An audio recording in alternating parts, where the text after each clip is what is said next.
Shah Rukh, you have the most amazing kind of fan following. Okay, there's one sitting here, there are many sitting there, there were many in the hall out there who've been saying that they've loved you for years together.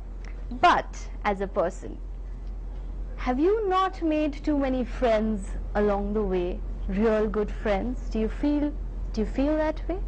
I think the line of work that I have chosen for myself and what I need to do with it takes away or makes me a little more detached than I normally would like to be.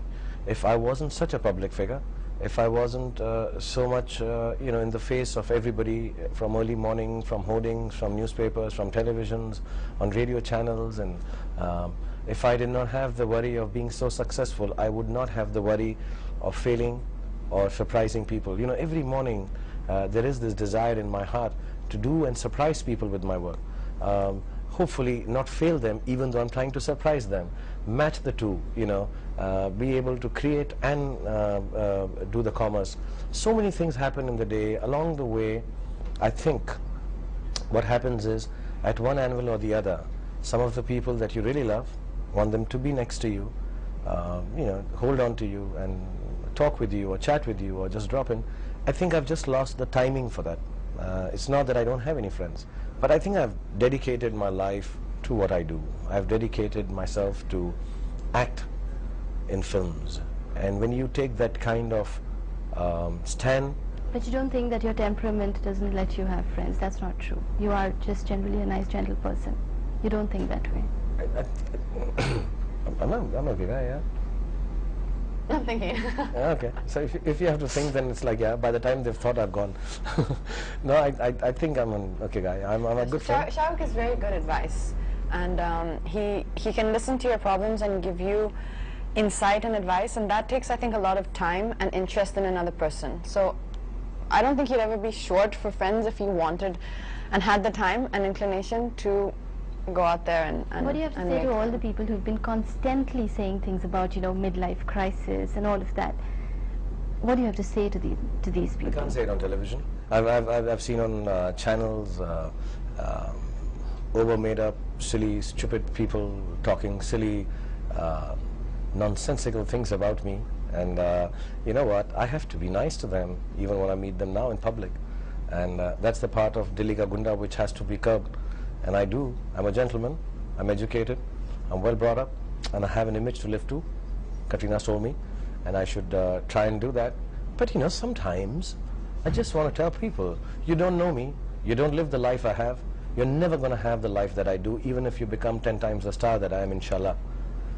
Do not analyze an issue of mine which you see on public display, whether it's an interview, whether it's a movie, whether it's an incident on the field, whether it's just cycling with my little daughter. Do not analyze it by giving characteristic out of my personality.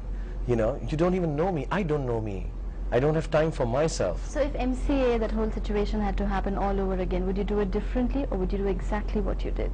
I would do it differently. I have been made to understand by friends, by family, by kids.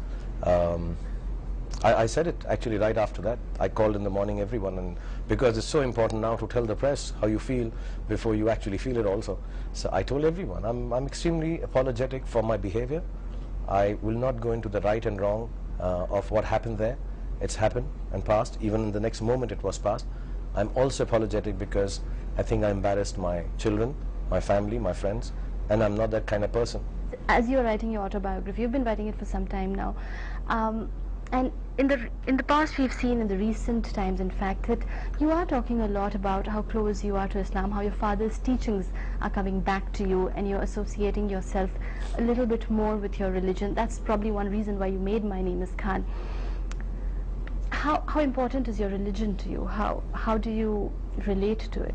Actually, religion is a very personal thing.